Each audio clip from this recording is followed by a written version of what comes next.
Collier County Domestic Animal Services, or DAS, takes in over 5,000 animals each year. While adoptions and local rescues help ease the burden of pet overpopulation, more help is needed by way of foster homes. In an open admission shelter like we are, it's extremely important because we can't say no to anything that comes through our door. So if we have 30 kittens show up one day, we can never say no, which is a little bit different than some of the other places, rescues and humane societies. They have more of a managed intake.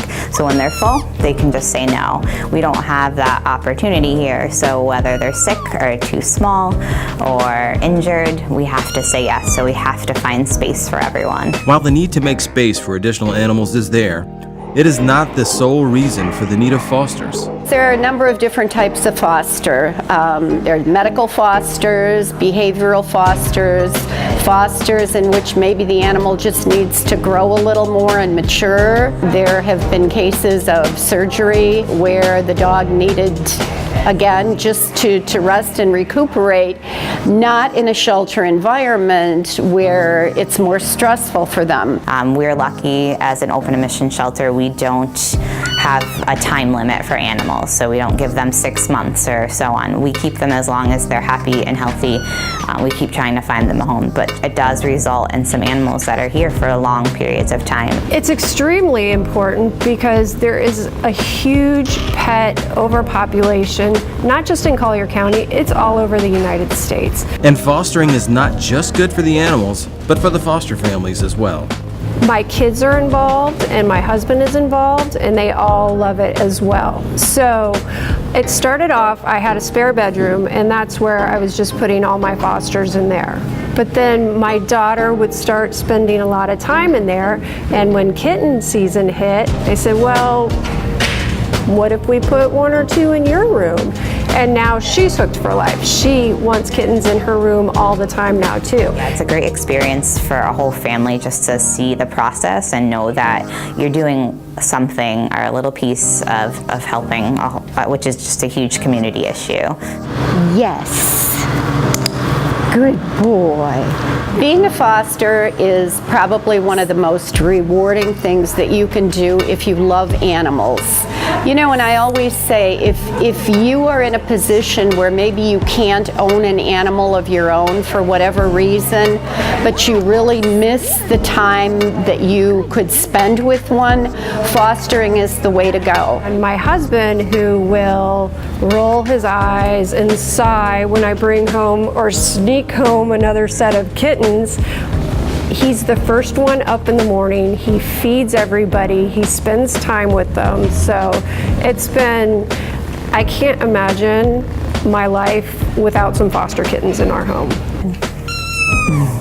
Along with the joy of fostering comes challenges as well. I think the biggest challenge that one would face is probably wanting to keep the animal at the end of the foster.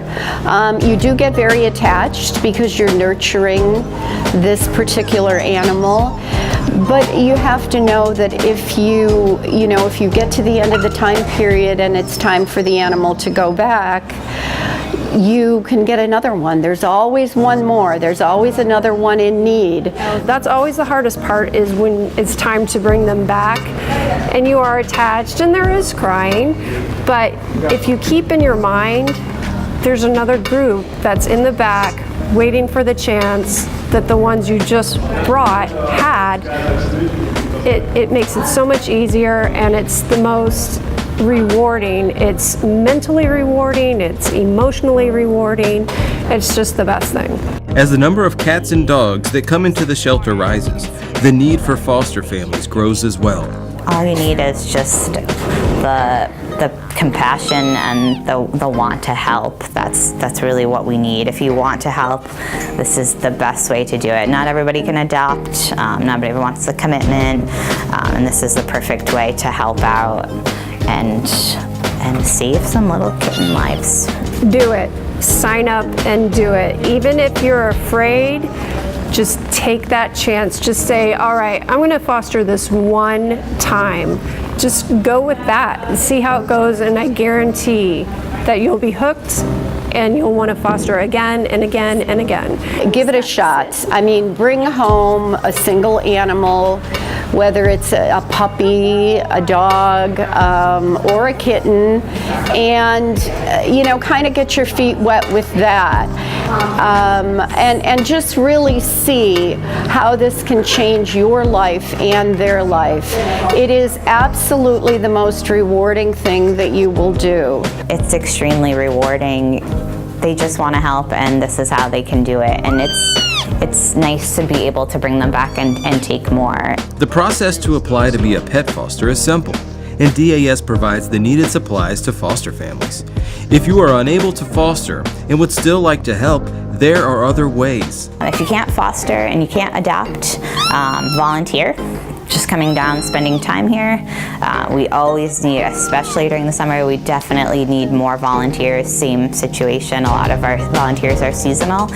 We need dog walkers, we need people to come socialize with the cats. If you can't make a commitment to foster for any reason and you don't have time to be a volunteer, make a donation to our donation trust fund, or bring in unopened cans of food or dog food, towels, blankets. There are so many different ways that you can help. For more information on fostering for DAS, go to collierpets.com or call 239-252-7387. That's 252-PETS.